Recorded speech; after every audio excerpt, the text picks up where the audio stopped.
Hola, ¿cómo están? Ricardo Salazar una vez más acá en tu programa Nunca es tarde. Hoy estaremos abordando el siguiente tema, perdón restaurador.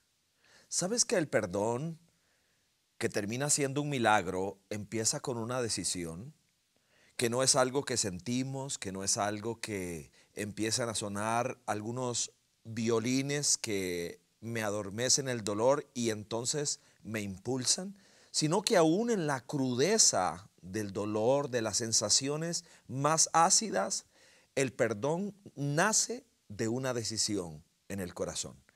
Para hablar de este tema, tenemos una invitada muy especial. Ella se llama Viviana Barrantes y va a estar compartiéndonos su historia, qué produjo aquel dolor, este drama de vida y cómo el perdón brotó a partir de una decisión.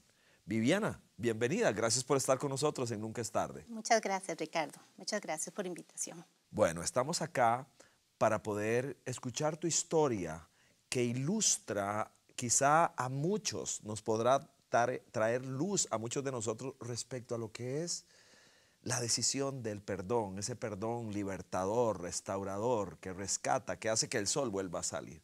Así que gracias por estar con nosotros acá de nuevo. Bueno, muchas gracias. Eh, yo tengo 49 años, soy de una familia de 6 hijos y bueno, yo tuve una niñez que no es una niñez como la quisiera tener un niño, ¿verdad? Fue una niñez que recuerdo comenzó a los 4 años cuando comencé a ser abusada por mi papá. De los 4 a los 12 años fui abusada, no sé, diariamente, semanalmente. Yo me acuerdo que no tengo recuerdos lindos, no tengo recuerdos de una chiquita que jugaba, solo recuerdo que no era normal lo que hacía mi papá conmigo, pero era mi papá y era la persona que yo sentía que me protegía. Siempre él me decía, Viviana, si usted dice algo, yo le hago daño a su mamá, la puedo matar, le hago cualquier cosa. Entonces era un susto tan grande que mantenía que pues estaba en mi corazón adentro. Entonces no recuerdo nada bonito de mi niñez. Recuerdo que éramos una familia nómada porque viajamos mucho, pasamos por todo el país. Estuve en 11 escuelas y realmente el pasar las escuelas fue gracias a mi mamá porque mi papá nunca quiso que yo fuera a la escuela. Entonces, pero había algo dentro de mí, Dios que estaba conmigo y que estaba adelante porque yo pasé los 6 años en tantas escuelas, pero lo pasamos. Y el abuso seguía, todavía a los 12 años seguía abusándose de mí, todavía más fuerte a los 12 años cuando tuve a mi hermanita menor. O sea, mi mamá la tuvo y recuerdo que él la fue a dejar y esa vez fue la que recuerdo con más dolor porque sí fue un abuso total. Y yo era la hermana mayor, ¿verdad? Y no sé qué había en su cabeza, pero no era cuidarme, no era amarme, ni era querer lo mejor para mí.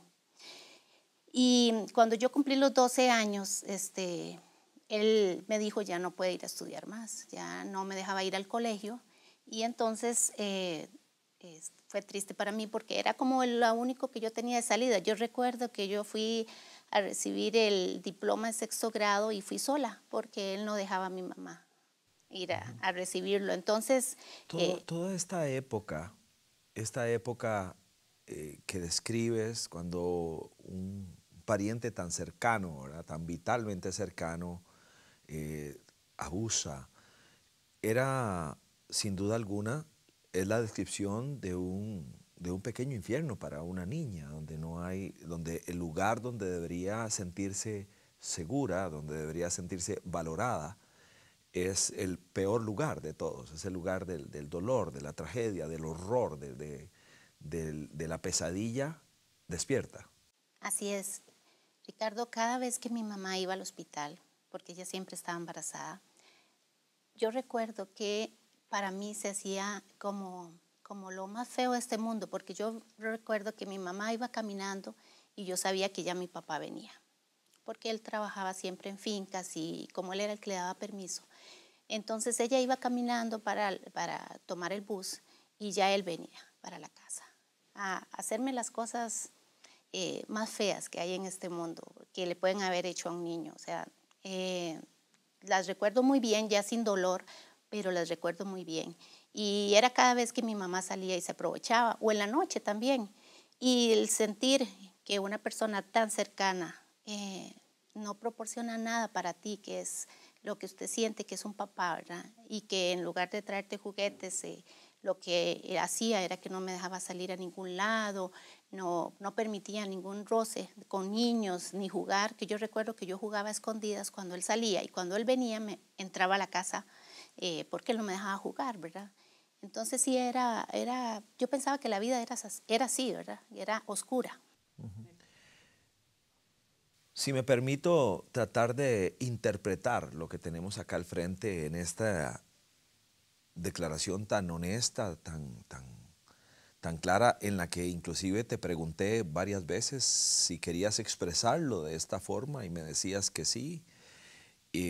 Estoy frente a una persona que sincera su corazón, porque seguramente al otro lado de la cámara hay muchas personas que hoy tienen que despertarse para que cuidemos más a nuestros hijos, para que estemos más atentos, para que seamos más valientes, porque ¿cómo se dan este tipo de cosas? Uno no lo puede creer, pero ocurren.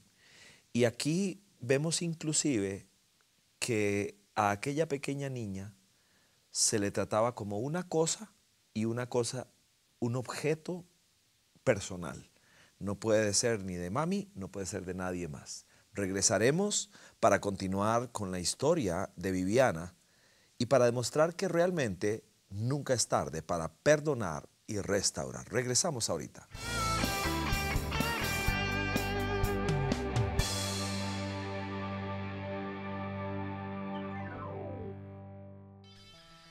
Ya se encuentra disponible la aplicación de Vida Abundante Coronado para Android y Apple.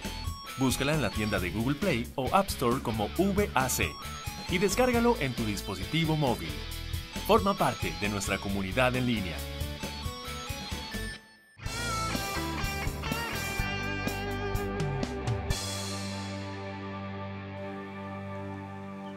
Cada uno de nosotros, cuando habla de la palabra perdón, tiene que entender que se inicia con una decisión, pero que solo se puede lograr cuando se entiende que es un proceso. Hoy estamos hablando de perdón que restaura. Lo estamos haciendo con una historia de la vida real muy cruda, muy fuerte, de alguien que quiere levantar con honestidad su mano y contar su historia. Fue abusada de la manera más triste porque seguramente una de las figuras más vitales de un ser humano es su padre. Y a partir de allí es que se daba este irrespeto, este abuso. Así que continuamos escuchando la historia de Vivi. Muchas gracias. Le contaba, bueno, que cuando yo ya era hora de ir al colegio, mi papá decidió que no, ¿verdad? Yo ahora entiendo, ¿verdad? Él no quería que yo saliera y ya no fuera su posesión, ¿verdad? Porque dentro de la casa era su posesión y lo tomaba cuando quisiera. Entonces me fui a vivir donde una tía, en ese momento vivíamos en Guapiles, y ahí comencé en los servicios domésticos. Comencé a trabajar en servicios domésticos a los 12 y comencé a ir al colegio. Hay muchas mentiras que le ponen a uno en la cabeza. Mi papá me ponía muchas mentiras y a nosotros, otras personas nos ponen mentiras en nuestra cabeza. Mi papá, cada vez que yo los visitaba, cada 15 días, él le decía a mi mamá, ahí viene Viviana, viene, seguro ya está embarazada, ella va al colegio a prostituirse, a embarazarse y luego va a venir aquí totalmente arruinada. Son cosas que le meten a uno en la cabeza, son mentiras que son del diablo, ¿verdad? Que no deben estar en la cabeza de uno. Gracias a Dios eso formó para mí el objetivo de no hacer nada, de estar estudiando, de trabajar esos 5 años como servicios domésticos, de hacerlo mejor y estudiar en la noche para poder salir adelante. Cuando yo los visitaba, cada 15 días, él pues trataba de abusar todavía de mí, pero yo me acuerdo que yo dormía con un hermano y yo lo despertaba para que él se moviera y él no pudiera hacer nada. Entonces, pues él pasaba siempre bravo, siempre pasaba muy bravo. Y yo esos 5 años los pasé así, con buenísimas notas. El colegio fue para mí salir adelante, tener otra oportunidad en la vida, siempre visitándolos y trabajando, y hasta que llegué a los 18 años. Llegué a los 18 años y bueno, y terminé el colegio y ya no tuve dónde vivir. Pero, y yo regresé a mi casa. Regresé a mi casa y pasé 6 meses en donde entendí que yo debía salir de ahí. ¿Por qué? Porque íbamos a seguir con la misma historia. El papi era igual, se manifestaba bravo, grosero, no nos dejaba salir, no dejaba a mi mamá salir. Y pues él quería que todas fuéramos posesión de él. Entonces, en ese momento fue que yo me trasladé a San Ramón de Alajuela y comencé a trabajar. Comencé a trabajar en tiendas. Yo recordaba que cuando yo salí de mi casa, yo salí descalza, con una caja de cartón, lloviendo. Mi papá no me quiso llevar y yo caminé 2 horas hasta el tren para poder tomar el tren e ir a San José, ¿verdad? Pero esto es algo que yo lo tomé para mí. En Josué 1:9 dice: esfuérzate y sé valiente, no te desanimes, porque yo estoy ahí. Y eso siempre ha sido para mí lo que me ha animado, lo que me ha ayudado a esforzarme y a ser valiente y a quitar todas esas mentiras que le dan a uno en la cabeza de que uno no puede pasar del corredor. Que le dicen normalmente a uno. Así que hay un proceso de un gran esfuerzo, hay mucha valentía de tu parte. ¿De dónde crees que salía esa determinación de una muchachita que podría fácilmente concebirse como alguien más bien desvalido, disminuido en su estima? Tengo la convicción y estoy segura que es Dios que me protegía. Él es el único. No tenía nadie a la par. Tenía una mamá que era una persona muy chiquitita a la par de mi papá. No tenía voz ni voto. No me podía aconsejar porque no sabía. Tenía muchos hijos. Entonces estoy segura totalmente que es Dios que me acompañaba y me daba esa fuerza, esas ganas de salir adelante, no quedarme ahí, no verme como todas las muchachas de 13, 14 años con un montón de niños y en una chocita. Y él me acompañó todo ese recorrido. Trabajé en varios lugares, fui estudiando poco a poco, 22, 23, 24 años comencé la universidad y salí adelante. Dios siempre protegiéndome. Lo interpretaría de esta manera, Vivi, porque alguien está allí pensando, bueno, no la protegió porque si no, no le hubieran puesto la mano encima. Sin duda alguna, la raza humana es una raza compleja, una raza caída, donde encontramos manifestaciones de maldad. Lo que me impresiona es que siendo objeto de las decisiones de un ser humano que debía cuidarte, protegerte y amarte, pero no lo hizo, sino todo lo contrario, es sorprendente ver cómo alguien toma decisiones, cómo siente que hay alguien que le acompaña para cruzar el río, para ir hacia adelante, para tomar decisiones que van a redundar en salir de un pozo muy profundo.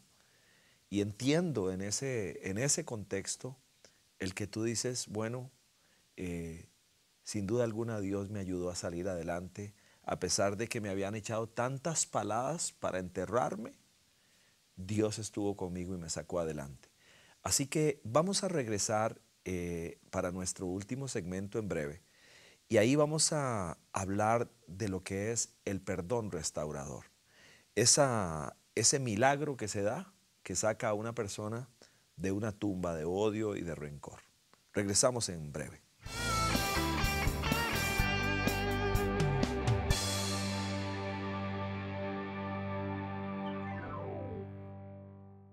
Comparte el mensaje de vida. Invita a tus amigos, compañeros, familiares y vecinos a que escuchen Vida Radio. Vida Radio. Una excelente compañía en Internet. Vida Radio. Con enseñanzas y buena música te acompañamos. Vida Radio. www.vida.cr.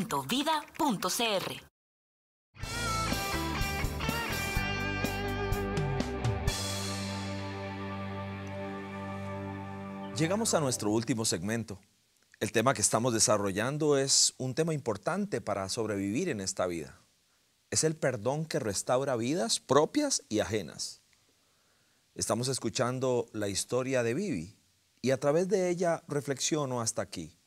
Sin duda alguna, el perdón surge de una decisión.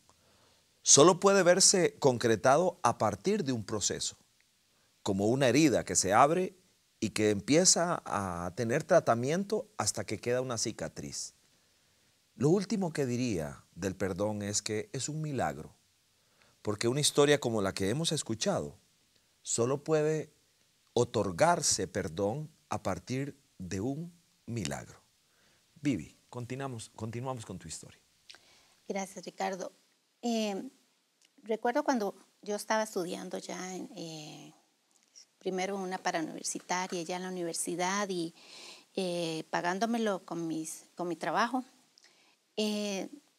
Una tía, una hermana de mi papá me decía, pero ¿para qué usted estudia? Si usted el correo no va a pasar, usted es una maceta, eso no va a pasar. ¿Por qué? Porque tenía los mismos daños que tenía la familia, mi papá y toda la familia, estaban dañados.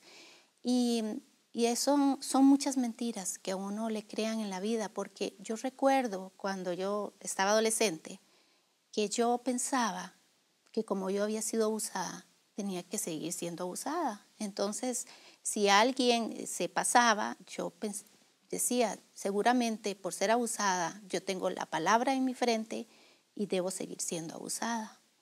Y esas mentiras se las tiene que quitar uno de la cabeza, porque uno no es para hacer eso. Eso es algo que uno tiene que salir adelante. Y yo seguí adelante, me casé de 27 años con un precioso esposo. Y bueno, no hace tantos años, hace como 7 años, perdoné a mi papá. Llegó un momento en donde mi matrimonio, comenzó y fue difícil para mí porque había momentos que yo pensaba que era mi papá. Yo no tuve muchos novios, no fui muy buena en eso y me imagino que por lo mismo, por el miedo que tenía. Pero entonces cuando me casé tuve que comenzar a trabajar sobre eso. No era mi papá. Entonces hasta después de un proceso para sanar mi corazón y ser una familia feliz y saludable, decidí perdonarlo. Un día llegué, él nunca lo hemos conversado, pero un día llegué a una habitación y le dije nada más, lo perdono. Nada más. Lloré como 2 horas, pero ese momento fue maravilloso porque desde ahí siento paz en mi corazón. Yo me siento feliz. Fue algo puntual, corto, pero profundo, honesto, deseando libertad para ti y deseando otorgar libertad. Exactamente. No sé qué pasará por la cabeza de él, pero yo me sentí libre, me sentí sana, te perdono. Él sabe de qué tenía que perdonarlo y yo me siento muy bien. Y hasta para mi familia, porque al tener yo esa sanidad en mi corazón, hago una familia feliz. Yo también tenía muchas cosas con mi esposo y mis hijos, muchas cosas que uno trae de todas esas frustraciones. Y el perdonar a mi papá ha sido perdonarme a mí misma y perdonar todas las cosas que pasaron y ser una familia más feliz. No soy una maceta, pude salir adelante. No soy una persona rica, no, soy feliz. Tengo mi profesión, tengo mi esposo, tengo 2 hijos maravillosos. Tenemos aflicciones y seguiremos teniendo aflicciones, pero podemos seguir adelante y Dios nos da siempre momentos para respirar, para tener esas alegrías en medio de todo lo que te va pasando. Y entonces vas vas pasando una vida en que todos tenemos aflicciones, pero podemos superarnos. Te habían dicho, sos una maceta, no solo con palabras, del corredor no vas a pasar, sino también con acciones.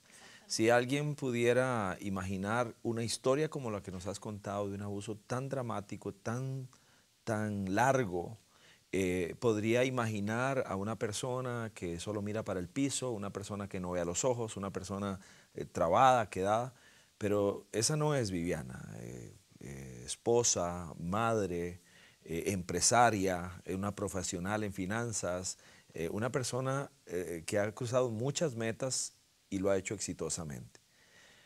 ¿Qué significa, en una frase ya porque estamos en la parte final, qué significa perdón restaurador para ti?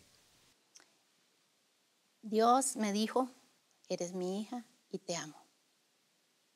Lo tomé.